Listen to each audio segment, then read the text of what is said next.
1절에서 3절은 아주 중요한 메시지를 담고 있습니다. 1장과 3장을 연결하는 그 연결선상에 있는 중요한 말씀이에요. 그래서 4절에서 15절을 먼저 살펴보고 우리 마지막에 1절에서 3절을 읽어보도록 하겠습니다. 4에서 15절은 이스라엘의 이웃 나라들이 받을 벌에 대해서 말씀합니다. 소위 열방 심판, 또 열국 심판이라고 일컬어지는데요.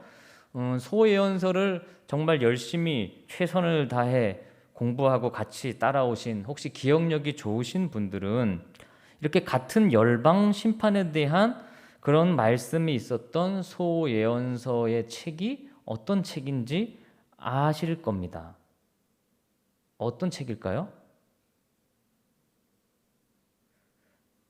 성경을 공부하는 재미 중에 하나가 잘 잊어버린다는 사실이에요. 참 그게 가르치는 선생의 입장에서는 그렇게 감사할 수가 없어요. 다 기억하고 있으면 이게 참 쉽지 않거든요. 근데 다들 잊어버리시니까 이렇게 또 가르쳐 드려도 너무 괜찮은 것 같습니다. 하지만 또 설교를 들을 때 말고는 이게 관심이 없구나라고 하는 그런 어떤 반증이기도 하기에 썩 좋은 일만은 아닌 것 같기도 해요. 아모스 1장과 2장에 이스라엘의 이웃 나라들에 내리신 그런 벌에 대한 선포가 나와 있습니다. 다메섹, 가사, 두로, 에돔, 암몬, 모압에 대한 죄와 심판을 얘기하시고 그 다음에 유다와 이스라엘이 받을 벌에 대해서 아모스가 언급했던 적이 있었죠. 자, 오늘 읽은 이 스바냐도 이웃 나라에 대한 심판을 이야기하고 있습니다. 자, 그런데 중요한 것은요, 이웃 나라라고 해서 우리와 상관없는 말씀이 아니라는 거예요. 이게 제일 중요합니다. 그렇게 우리와는 상관없다고 생각했던 이스라엘과 유다를 향하여 오히려 몇 배나 강하게 심판을 선포했던 그 아모스의 이야기를 저희들은 기억할 필요가 있는 것이죠. 아무리 오래전 이야기라고 해도 이것을 성경에 하나님이 기록하신 이유는 오늘 우리에게, 나에게 주시는 하나님의 메시지가 담겨 있기 때문입니다. 그래서 늘 성경을 읽으며 지금 나에게 주시는 말씀은 뭘까? 이거를 기도하고 물어야 돼요. 오늘 나에게 주시는 말씀은 뭐냐? 여러분, 이것이 성경을 읽는 바른 자세입니다. 그러니까 성경의 어디를 읽어도 읽은 다음에는, 그 뜻을 안 다음에는 뭘 질문한다고요? 오늘 나에게 주시는 그 의미는 뭘까? 오늘을 살아가는 나에게 주시는 하나님의 뜻은 뭘까? 이 질문을 반드시 하셔야 된다는 거예요. 자, 그러면 우리 4절에서 7절, 우리 첫 번째 이야기부터 한번 살펴보도록 하겠습니다. 4절부터 7절까지입니다. 함께 읽습니다. 시작. 가사는 버림을 당하며 아스글론은 폐허가 되며 아스돗은 대낮에 쫓겨나며 에그론은 뽑히리라. 해변쯤인 그렛 족속에게 화 있을진저 블레셋 사람의 땅 가나아나, 여호와의 말씀이 너희를 치나니 내가 너를 멸하여 주민이 없게 하리라. 해변은 풀밭이 되어 목자의 움막과 양떼에 우리가 거기에 있을 것이며 그 지경은 유다 족속의 남은 자에게로 돌아갈지라. 그들이 거기에서 양떼를 먹이고 저녁에는 아스글론 집들에 누우리니 이는 그들의 하나님 여호와가 그들을 보살피사 그들이 사로잡힘을 돌이킬 것임이라. 제일 먼저 언급되는 나라는 블레셋이죠. 블레셋. 그리고 이제 그 이어서 모압, 암몬, 그리고 구스, 아수르, 이렇게 순서대로 등장합니다. 근데 이 나라들이요, 이스라엘이 이렇게 있으면 이스라엘의 동서남북에 위치하고 있는 대표적인 나라들이에요. 그러니까 이 말은 뭘까요? 꼭 이 나라만 얘기하는 게 아니라 전 세계 그 당시, 아니 오늘날까지 모든 나라들을 어떤 상징하고 있는, 하나님이 모든 나라들에게 주시는 말씀이라고 볼 수 있습니다. 자, 4절에 블레셋의 5도시 중에서 4개의 도시가 무너질 것이라고 말씀하고 있습니다. 그럼 블레셋은 성경을 기억해 보면 다윗 때부터 아주 다윗과 이렇게 전쟁을 여러 차례 했던, 이스라엘과 갈등이 많았던 그런 민족입니다. 오랜 기간 사이가 좋지 않았어요. 오늘날에도 그런 팔레스타인, 그 팔레스타인이라고 하는 말이 어디에서 유래된 거예요? 블레셋입니다. 블레셋, 그 말이 팔레스타인이 된 거죠. 그러니까 그만큼 이 블레셋과 이스라엘의 관계가 얼마나 복잡하고 치열하고 갈등이 심했느냐를 오늘날에도 우리가 그것을 보고 있으니까 와, 이게 되게 심각한 문제구나, 심각한 갈등이었구나 라는 것을 조금 이해할 수 있죠. 짐작할 수 있습니다. 근데 이제 블레셋은 유다가 바벨론에게 멸망할 때 이미 그 역할을 이제 상실합니다.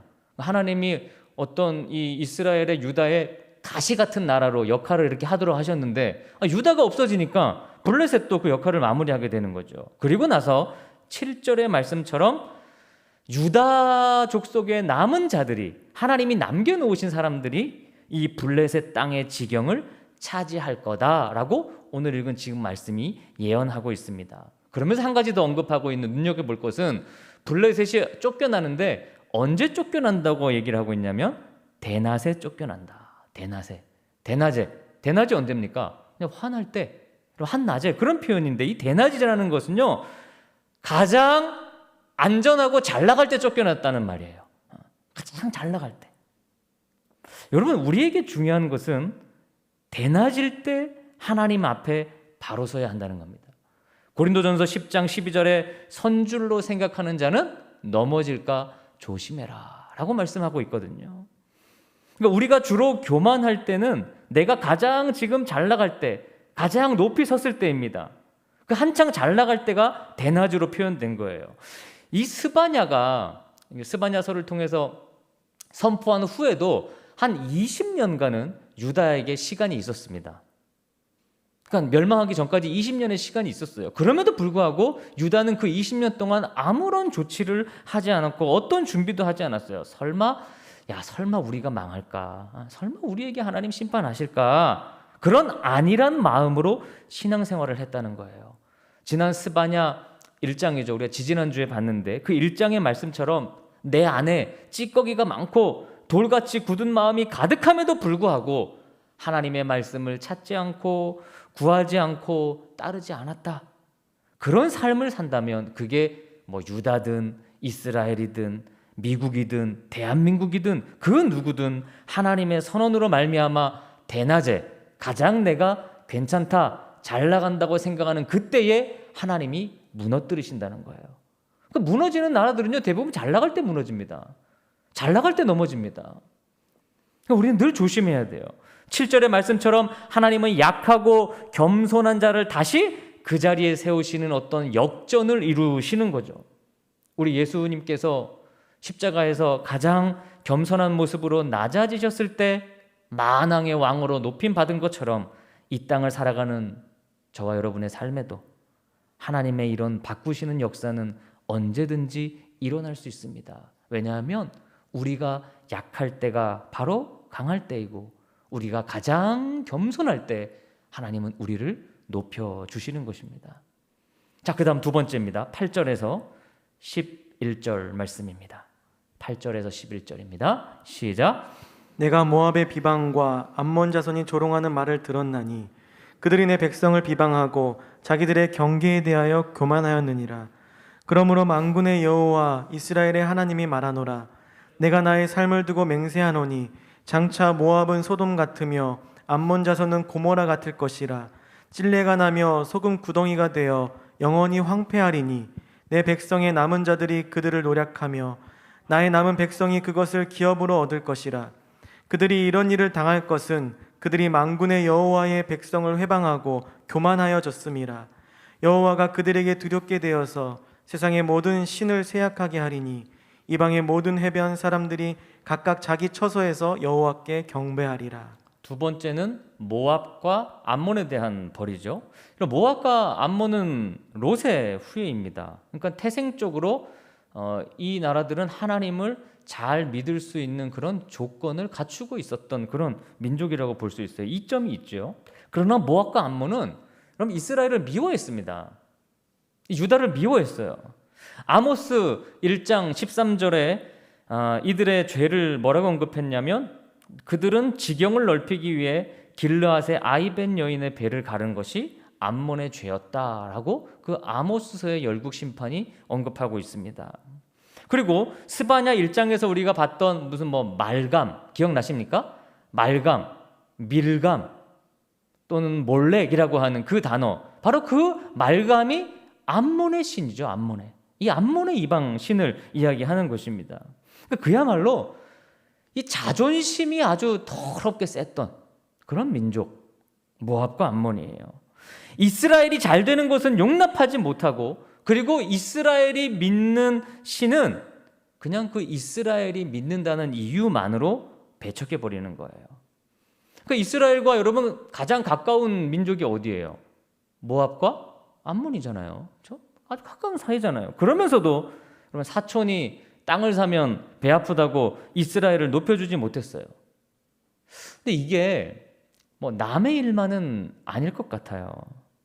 사촌이 땅을 사면 배가 아픈 게 우리 사람의 본능입니다. 본능이에요. 막 축하해주고 좋아해줘도 한편에는 배가 좀 아파요. 그래서 조심해야 합니다.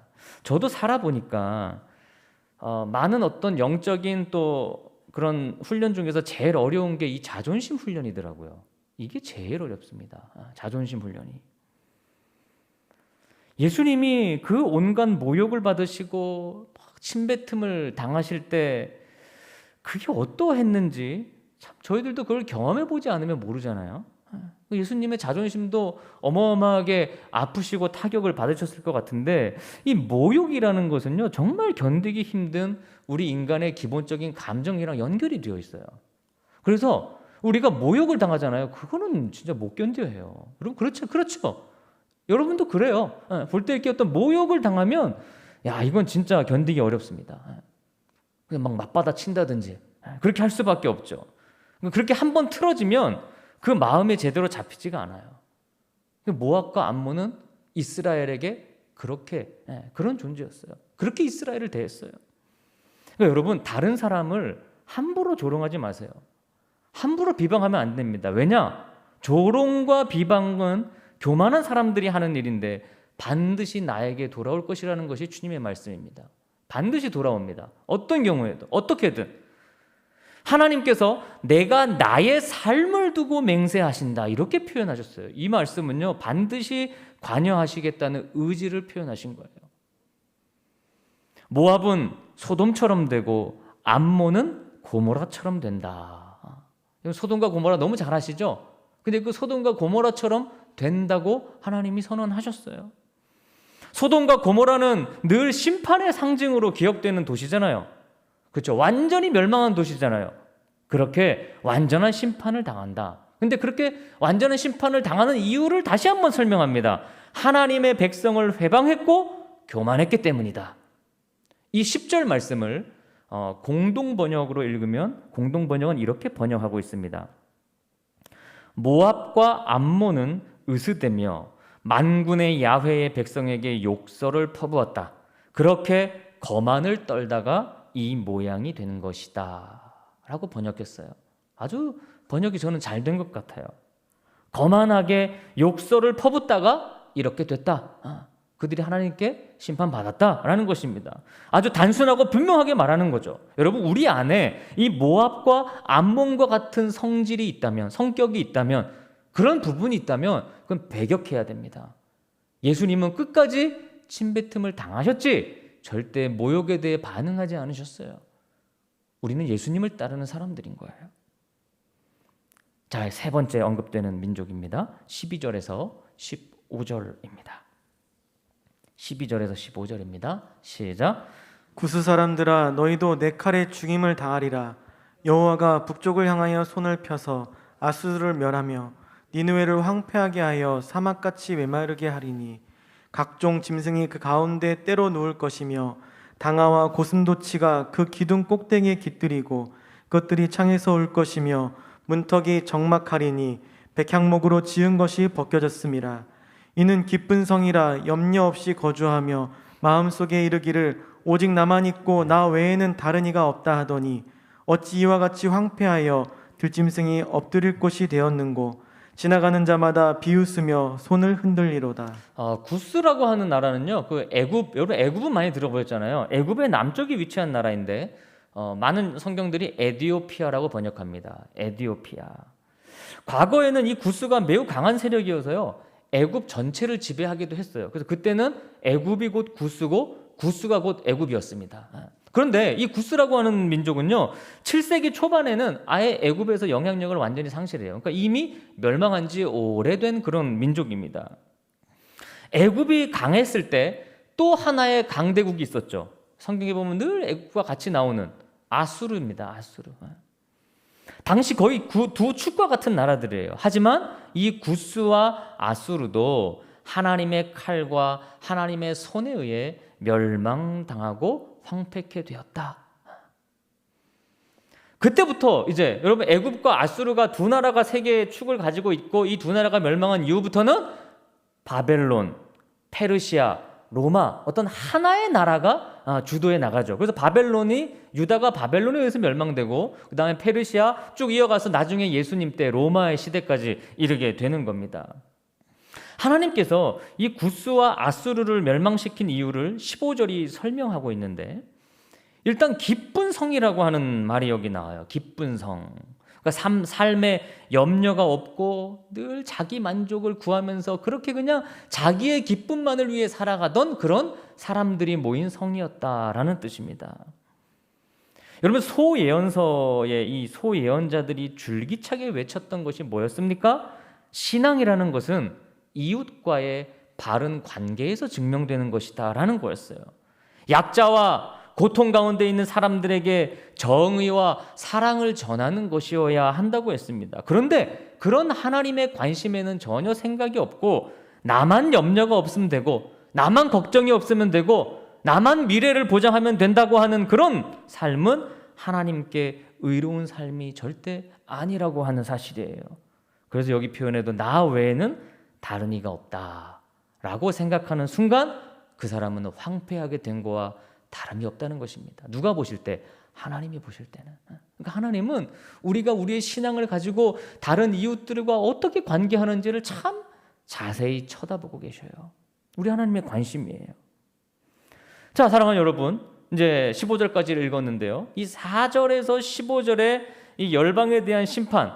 그러니까 우리 하나님은 세상의 모든 나라들의 흥망성쇠에 관여하시는 분이십니다. 어떤 나라든지 아니면 나와 여러분 각자 어떤 개인이든지 간에 자기의 힘만 믿고 교만하게 살아가면 하나님으로부터 황폐함을 얻게 되고 그러나 반면에 하나님을 끝까지 겸손하게 섬기는 자들은 하나님께서 건지시겠다라고 하는 말씀으로 요약할 수 있어요.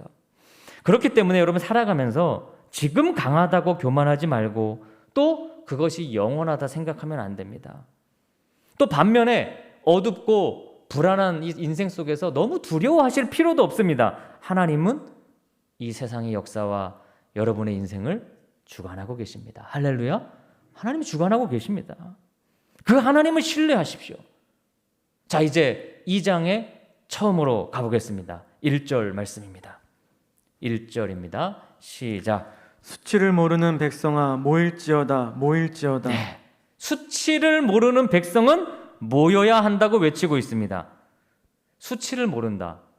즉 부끄러움을 모르는 거죠. 어떤 번역은 구하지 않고 찾지 않는다 그렇게 번역하기도 했는데 그 1장 6절에 여호와를 찾지도 않고 구하지도 않는다 그런 표현을 봐서는 그렇게 번역한 것도 일견 제가 볼 때는 또 의미가 있다고 봐요. 어찌 됐든 전자든 후자든 이 표현은 마음이 돌처럼 굳어져서 자기의 죄를 전혀 부끄러워하지도 않고 그리고 하나님의 말씀 앞에 자기의 스스로를 전혀 변역하지도 않는 그러한 무리들을 이야기한다고 볼 수 있습니다. 최근에는 이렇게 범죄를 저지르면 잡혀갈 때 얼굴도 가리지 않는 사람들도 있고 또 얼마 전에는 이렇게 스마트폰 하면서 가는 것 때문에 또 언론에 그런 사진이 이슈가 되지 않았습니까? 자기가 잘못해서 잡혀가는데도 스마트폰 하면서 걸어가는 당당한 모습 속에 사람들이 정말 수치를 모르는 그런 모습이구나 라고 느꼈던 거죠. 뿐만 아니라 자기가 잘못했다고 잘못을 인정하는 사람들을 찾아보기 힘듭니다. 바로 그게 뭐예요? 수치를 모르는 세상이 된 거예요. 수치를 모르는 백성들이 많아진 거예요. 하지만 여러분도 경험하셨겠지만 하나님의 말씀을 듣고 우리가 하나님을 만날 때, 대면할 때 우리 안에 솟아오르는 가장 첫 번째 느낌이 뭡니까? 바로 나의 죄에 대한 수치입니다. 하나님을 만날 때 여러분 그 과정을 겪지 않을 수가 없는 거예요. 내 죄가 불러일으키는 수치입니다. 십자가 앞에 고개를 들 수 없는 수치가 발동하며 그로 인해 내 마음이 한없이 정직해지고 겸손해지죠. 바로 그 점이 은혜의 시작이에요. 그러니까 은혜의 시작은 우리 예수님의 십자가 앞에서 느끼는 나의 수치로부터 발동되는 거예요. 뭐 누구는 수치심, 야 그런 거를 강조하냐? 그를 강조하고 싶어서 하는 게 아니라 십자가 앞에 서면 그것을 느낄 수밖에 없다는 사실이에요. 바리새인들이 떵떵거릴 때 죄인 취급받던 한 여인은 향유를 예수님께 붓고 눈물을 흘렸습니다. 바리새인들이 수치를 모를 때 이 여인은 예수님 앞에서 수치를 알았습니다. 그래서 수치를 모르는 백성들을 향해 오늘 2장 1절이 선포합니다. 모여라. 모여라. 그럼 왜 모이라는 걸까요? 모여서 뭐를 이제 알으라는 거예요? 수치를 알라는 거예요. 모여서 너의 그 부끄러움과 수치를 깨달으라는 거예요. 말씀 앞에 수치를 회복하라는 겁니다. 2절입니다. 2절 말씀입니다. 시작. 명령이 시행되어 날이 겨같이 지나가기 전 여호와의 진노가 너희에게 내리기 전 여호와의 분노의 날이 너희에게 이르기 전에 그리할지어다. 네, 그러면 언제 모여야 되는가? 피할 수 없는 재앙의 날이 임하기 전에 빨리 움직여라. 빨리 모여라. 바람이 불면 겨가 훅 하고 날아간 것처럼 우리에게 주어진 시간이 그렇게 많지 않고 우리가 인지할 수 없을 정도로 시간이 어떻게 해요? 훅 하고 지나간다는 거예요. 훅 하고 지나간다. 그러니 속히 행해라. 우리 하나님은 사랑의 하나님이시지만 기다려주시지만 그 기다려주시는 시간이 결코 영원하진 않습니다. 정해진 시간이 있습니다. 물론 기다리실 때는 가능한 오래 참고 기다리시지만 그 실행이 결정되면 망설임 없이 실행하십니다. 그래서 여기 여호와의 분노, 여호와의 진노라고 하는 표현은 아주 그것이 매우 심각하다라는 것을 이야기하는 거예요. 다른 것은 여러분 다 좀 천천히 하셔도 돼요. 천천히 하셔도 됩니다. 너무 급하게 하실 필요가 없어요. 너무 성급해하지 마십시오. 그러나 하나님 말씀 앞에 돌이키고 회개하고 정의와 공의를 행하고 여호와를 구하고 찾는 일은 신속하게 하셔야 합니다. 그게 가장 급한 일이에요. 다른 일 다 하고 교회 나가겠습니다. 급한 일 좀 처리하고 하나님 앞에 돌이키겠습니다라고 많이 말들 하지만 우리는 우리의 내일 일을 모르잖아요. 모릅니다. 언제 시간이 지나가는지 알 수 없습니다. 지금 돌이키고 지금 행동해야 합니다. 뭘 행동합니까? 근데 3절입니다. 3절이 무엇을 해야 하는지를 말씀하고 있어요. 다 같이 읽습니다. 시작. 여호와의 규례를 지키는 세상의 모든 겸손한 자들아 너희는 여호와를 찾으며 공의와 겸손을 구하라. 너희가 혹시 여호와의 분노의 날에 숨김을 얻으리라. 네, 크게 보면 세 가지를 하라고 하고 있죠. 여호와를 찾고 공의를 구하고 그 다음에 겸손을 구해라. 1장 6절에 여호와를 찾지도 구하지도 않는 것이 이 백성들의 문제라고 스바냐가 진단했는데요. 그러니까 당연히 첫 번째 해결책은 여호와를 찾고 여호와를 구하는 것입니다. 그렇게 해야 한다는 겁니다. 그런데 이 명령이 주어지는 대상이 누구냐면 여호와의 규례를 지키는 세상의 모든 겸손한 자들아 라고 표현하고 있어요. 이게 중요한 표현입니다. 여러분 겸손하다는 거, 특히 성경이 말하는 겸손하다는 거는 뭐 이렇게 잘 고개를 숙이고 저는 못합니다 이런 사람을 얘기하는 게 아니에요. 여러분 겸손하다는 거는요 모든 것이 하나님께 달렸다는 것을 인정하는 겁니다. 모든 것이 하나님께 달렸다는 걸 인정하는 거예요. 그렇게 하나님을 찾고 하나님을 의지하는 거죠. 그래서 여호와를 찾는 자가 겸손한 거고요. 겸손한 자가 여호와를 찾을 수 있는 거죠. 내 힘의 한계를 인정하고 여호와를 구하는 자가 겸손한 자입니다. 그러니까 여러분이 내가 겸손한 사람인가, 하나님 앞에 겸손하지 않은가라고 하는 질문은 내가 하나님의 말씀을 지키는가 안 지키는가로 판가름할 수 있는 거예요. 아무리 하나님 말씀을 들어도 눈꽃만큼도 안 변하고 말씀을 실천하지 않는 성도는 교만한 사람입니다. 여기서 갈리는 거예요. 말씀을 지키지 않는 교만한 자들, 그 다음 이 명령의 대상이 아니에요.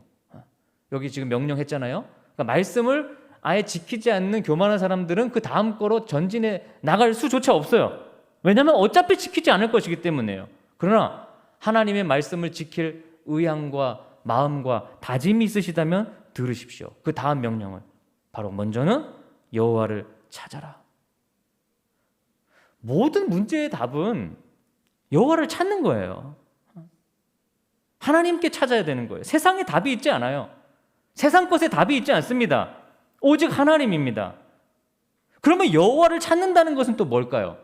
이게 소예언서에 계속 강조되는 거죠. 그냥 교회 가서 하나님 하나님 하면 여호와를 찾는 게 아니라는 것이 소예언자들의 일관된 얘기였어요. 그럼 여호와를 찾는다?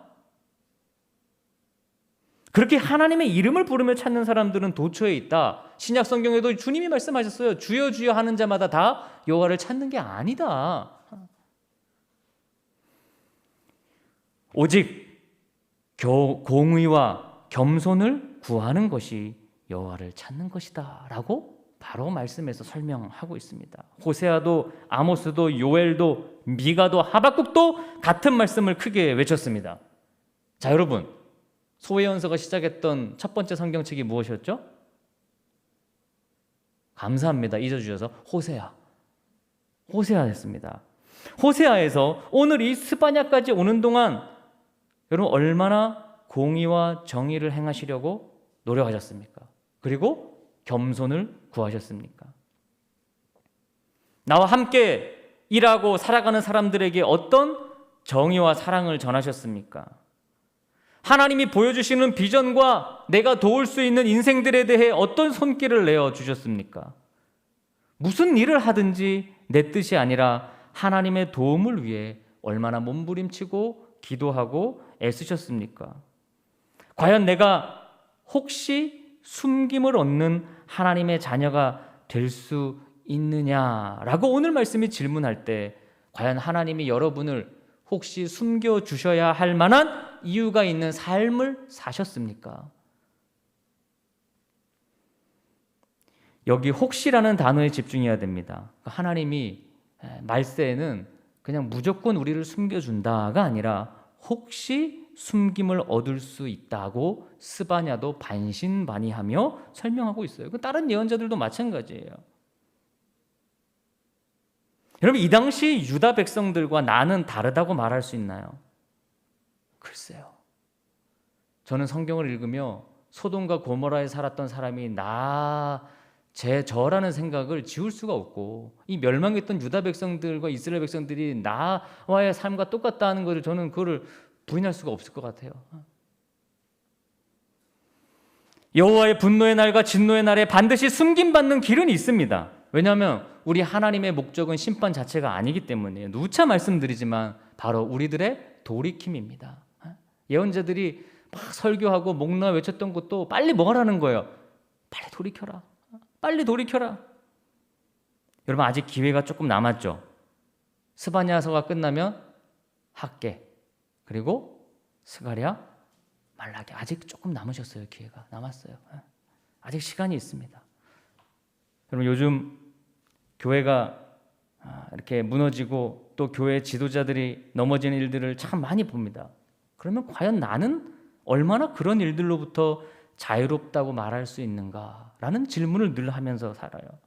그러니까 그런 일들을 보면서 느끼는 것은 내가 정말 여호와를 구하고 찾는 사람이 맞는가라는 의문이 든다는 거예요. 내가 진짜 하루를 살아도 하나님을 정말 구하면서 사는 게 맞는가? 그것을 점검해 보라는 것이 이 소예언자들의 이야기입니다. 내가 신앙생활도 하고 우리가 주여 주여 많이 부르기도 하지만 진짜 하루를 살면서 여호와를 찾고 구하는가? 라는 것을 질문하라는 거예요. 하나님의 규례를 어느 정도 지키고 순종하려는지, 그러면 내가 수치를 모르고 매일 살아가는 이 유다 백성들과 같구나라는 결론에 이르게 돼요. 그리고 하나님 앞에 나올 수밖에 없더라. 그리고 나와서 여호와를 다시 찾고 구할 수밖에 없는 그런 참 부족하고 연약한 존재라는 사실을 또 한 번 깨닫는 자리가 바로 이 자리인 것 같습니다. 그러니까 여러분, 뭐 저라고 목사님은 막 보면서 말씀을 소연서를 이렇게 전하시면서 정의와 공의를 행하며 사시겠군요. 그렇지 않습니다. 매번 제가 만나는 자리도 여전히 돌이키지 않고 있는 나의 모습을 찾는 바로 그 자리일 뿐이더라고요. 그러니까 우리가 오늘 또 주님 앞에 여러분 겸손해질 수밖에 없지 않습니까? 나댈 수밖에 없죠. 다른 답이 없더라고요. 사랑하는 여러분, 스바냐의 이 말씀처럼 늘 공의와 겸손을 아주 구체적으로 구하면서 살아가는 우리 해군 중앙교회 모든 교우분들 되시기를 주님의 이름으로 축원합니다. 기도하겠습니다. 하나님, 주님의 말씀 앞에 설 때마다 수치스러울 수밖에